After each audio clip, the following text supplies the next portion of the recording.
And welcome back. This is Prep Recruiting Insider, PRI, here at Moe's Pizza on the West Bank, where Italians do it better. I'm your head coach for PRI, Rick Gailey, along with our Prep Recruiting Insider, Rene Nato.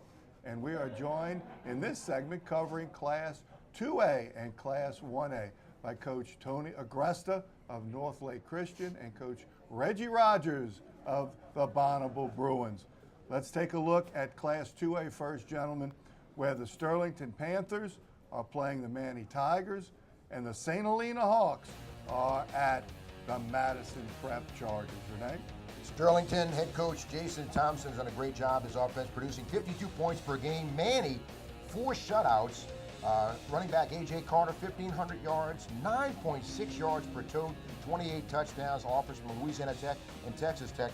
They are averaging 52 points per outing. St. Helena with 10 shutouts, so 11 shutouts. I give Tony credit for that. He corrected me because they had a 1 scoop and score. So the St. Helena defense has 11 shutouts out of 12 wins. How stout is that? Defense has not allowed 12 points total in 3 playoff games. Never won a state title. Madison Prep, Mr. Everything, Tyrese Walker, 1,541 yards, 26 touchdowns, can kill you as a running back, defensive back, or kick return specialist. In 2 years, 43 touchdowns. Remember, Madison Prep hung 76 points on Delcom. They are averaging 54 points per game, and their defense is their staple. They are loaded with college talent, Madison Prep, on the defensive side of the ball. And Tony, you had a chance to play the St. Helena Hawks in Week 10, not that long ago. Why don't you give us a scouting report on St. Helena? What Brandon Brown has done with that program in the last 4 years is probably one of the best kept secrets in high school football in the state of Louisiana. Just incredible, the turnaround and how fast they become competitive, and I think we can safely say dominant now when you talk about their defense not giving up a score in 11 to 12 games this year. That's right. Now, Reggie, you have a defense like St. Helena has, but you have talent like Madison Prep. When you're putting a game plan together to play a dominant defense, what are some of the things that you have to do? Coach, you have to try to find a weakness somewhere in that defense. If there is one, you have to try to find it and try to exploit it the best way you can. We all know defense wins championships and offense, score points. But if you can find a way to score points against that defense, I think they can be successful. That's right. And Madison Prep, Rene, as you mentioned, really has some players. They decided, they've been good at basketball a long time. Oh, yeah. And they decided about 3 years ago that they were going to get good in football, and they have. Well, they've gotten guys who are going to win state title, maybe have a chance on winning the football field. They've won in basketball already. I mean, Brian Jones, 6'5", 240-pound defensive end, and Troy Adams, 6'4", 250, just committed to Arkansas last week.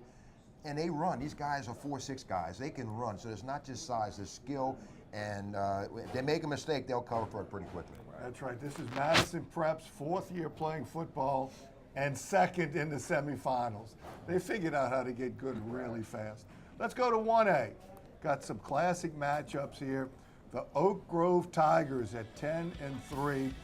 Oak Grove is back. They were down for the last several years, but they've come all the way back. But they're going to Haynesville to play the undefeated Golden Tornadoes. And the Kentwood Kangaroos, the defending champs of Class 1A, are going to Logansport at 12-0. Rene, real quick, I think one of the great challenges that Kentwood's got to find a way to get across the state to get to Logansport. Kentwood, the defense only allowing 11 points per game, 7 state titles. Oak Grove, Vic Dalrymple, 32 years there, 55 points per game. Haynesville, that's going to be a collision there. Oak Grove and Haynesville under the Franklins. Brett Franklin, now his son is coaching. And Logansport, they are very potent offensively, 50 points per game. Their offense can score from anywhere on the field. And you can take a look at a map, folks. Find Kentwood, find Logansport. You may not be able to get there from here. Wow. You've had a chance to become familiar, Tony, with Kentwood. Yes, sir. Tell us something about the Kangaroos. We scrimmaged them. We lost our scrimmage, unfortunately, with Ascension Catholic this year because of the flooding. Terrible situation. But Kentwood cold called us, both teams looking for a scrimmage. And what they do with those defensive front four lining up in 2 techniques and 4 techniques, they're just going to give you all kinds of problems. So their defensive line does an outstanding job. Their offense was still trying to find themselves a little bit in the scrimmage, but that front four defensively, they're a lot to deal with. Could have another rematch, Reggie, Kentwood and Haynesville. Yes, sir. 2 programs who are used to being in that spotlight. 2 programs with high expectations, and they expect to play well. And Kentwood finds a way, and so does Haynesville. They find a way to have good seasons and to find their way to the Superdome. Yes, indeed. So that is some classic programs that we have in the semifinals of Class 1A. So that's Class 2A and 1A. Want to thank Coach Agresta and Coach Rogers for this segment, and thank Coach Chango for the segment before. What a great opportunity this is for me to be around such great young coaches. God, it's one of the great secrets in Louisiana, the great coaching we have from top to bottom. We'll be back after this timeout. This is Prep Recruiting Insider. We're here at Moe's.